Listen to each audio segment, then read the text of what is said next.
Smoking causes injurious to health అని చాలామంది చెప్తూ ఉంటారు.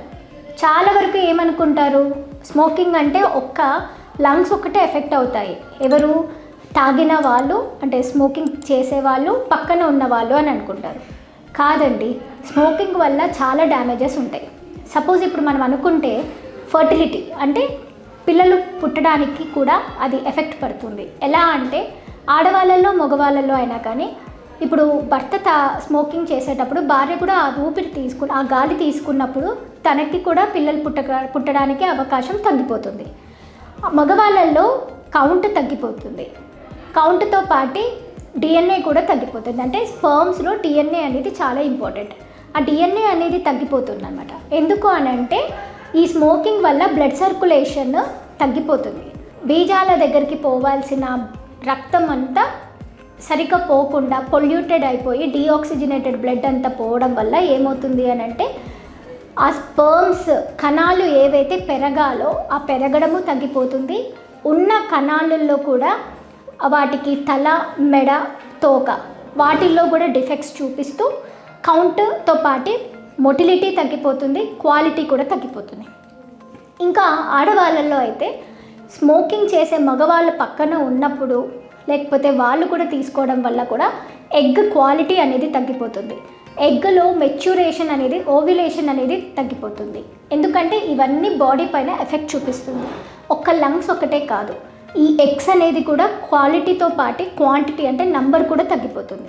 ఒకవేళ రిలీజ్ అయినా ఫామ్ అయినా కానీ వాళ్ళల్లో ఈ మెచ్యూరేషన్ అనేది జరగదన్నమాట. ఇది చాలా వరకు ప్రూవెన్ అయ్యి ఉంది. సో స్మోకింగ్ ఎంతవరకు అవాయిడ్ చేస్తే అంత మంచిది. స్మోకింగ్ చేసినప్పుడు మగవాళ్ళల్లో ఎరెక్టైల్ డిస్ఫంక్షన్ అంటే భార్యాభర్తలు కలిసేటప్పుడు ఇబ్బందికరంగా ఉంటుంది. ఎందుకు అంటే బీజాలకి పోతున్న ఈ రక్తం అయితే పోతుందో అది సరిగ్గా పోకపోవడం వల్ల అక్కడ అబ్స్ట్రక్షన్స్ అనేది జరగడం వల్ల వాళ్ళకి ఆ ఫీలింగ్స్ కూడా తగ్గిపోతాయి. ఇంకొకటి ఏంటి అని అంటే ఆ టెయిల్ ఎఫెక్ట్స్, హెడ్ ఎఫెక్ట్స్ అనేది విపరీతం అయిపోతుంది. అది రివర్సల్ కూడా అయ్యే ఛాన్సెస్ ఉంటాయి. సో వీళ్ళు భార్యాభర్తలు కలిసినప్పుడు ఖచ్చితంగా అంటే కనీసం ఒక 60 నుంచి 70% వరకు బ్లైటెడ్ ఓవమ్ అంటే లోపల బేబీ ఫామ్ కాకుండా వచ్చే ప్రెగ్నెన్సీస్ అనేది వస్తూ ఉంటుంది. అప్పుడు ఏమనుకుంటూ ఉంటారు అని అంటే వీళ్ళు ఆడవాళ్ళలోనే ప్రాబ్లం ఉంది అని అనుకొని చాలా వరకు డిఫెక్ట్ ఉందేమోనని అనుకుంటూ ఉంటారు. కాదు, హిస్టరీ ప్రకారంగా చూసుకుంటే మాత్రం ఖచ్చితంగా స్మోకింగ్ ఎఫెక్ట్ మగవాళ్ళ ద్వారా నుంచి కూడా వచ్చే ఛాన్సెస్ ఎక్కువ ఉంటాయి. ఆడవాళ్ళల్లో అయితే స్మోకింగ్ చేసేవాళ్ళు, తీసుకునే ఆ గాలి పీల్చుకునే వాళ్ళకి ఈ ఎగ్ క్వాలిటీ, ఎగ్ డ్యామేజ్ అనేది ఎలా జరుగుతుందో అలానే ట్యూబ్స్ అంటే ఫెలోపియన్ ట్యూబ్స్ అని అంటాం. ఆ ఫెలోపియన్ ట్యూబ్స్ దగ్గర మనకి ఎగ్ అండాశయం నుంచి విడుదల అయినాక ఆ ఎగ్ని కలెక్ట్ చేసుకొని స్పర్మ్స్ కూడా తీసుకొని ఆ ట్యూబ్స్లో ఫర్టిలైజ్ అవుతాయి అన్నమాట. ఇక్కడ ఒక మెటీరియల్ అంటే ఒక స్ట్రక్చర్ ఉంటుంది, అంటే సీలియరీ స్ట్రక్చర్ అని అంటారు.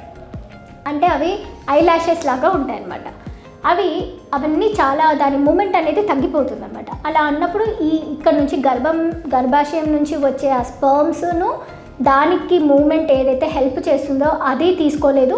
అండాశయాల నుంచి వచ్చే అండాన్ని కూడా సరిగ్గా తీసుకోలేక మూమెంట్ సరిగ్గా లేకపోవడం వల్ల అక్కడ ఫర్టిలైజర్ కాకుండా పోతుంది. ప్లస్ ఒక్కొక్కసారి ట్యూబ్ బ్లాక్ అయ్యే ఛాన్సెస్ కూడా ఉంటాయి. దీంతోనే పాటు ఒకవేళ ఆడవాళ్ళు కూడా తీసుకుంటే కనుక స్మోకింగ్ విపరీతం అయితే వాళ్ళకి ఒకవేళ పుట్టే పిల్లలలో క్లెఫ్ట్ లిప్, క్లెఫ్ట్ ప్యాలెట్ అంటే ఈ మూతి భాగంలో ఉన్నది సరిగ్గా ప్యాలెట్ అనేది సరిగ్గా ఫామ్ కాకుండా ఉంటుందన్నమాట. అంటే అవయవాలు సరిగ్గా ఫామ్ అవ్వవు. ఆ ఎఫెక్ట్స్ అనేది చాలా ఉంటుంది. ఫోలిక్ యాసిడ్ డెఫిషియన్సీస్ కూడా ఈ స్మోకింగ్ వల్ల వస్తుందన్నమాట. ఇంకా ఏంటి అని అంటే కొన్ని బేబీస్ ఒకవేళ ఫామ్ అయినా కానీ అబార్షన్ రేట్ ఎక్కువ ఉంటుందన్నమాట.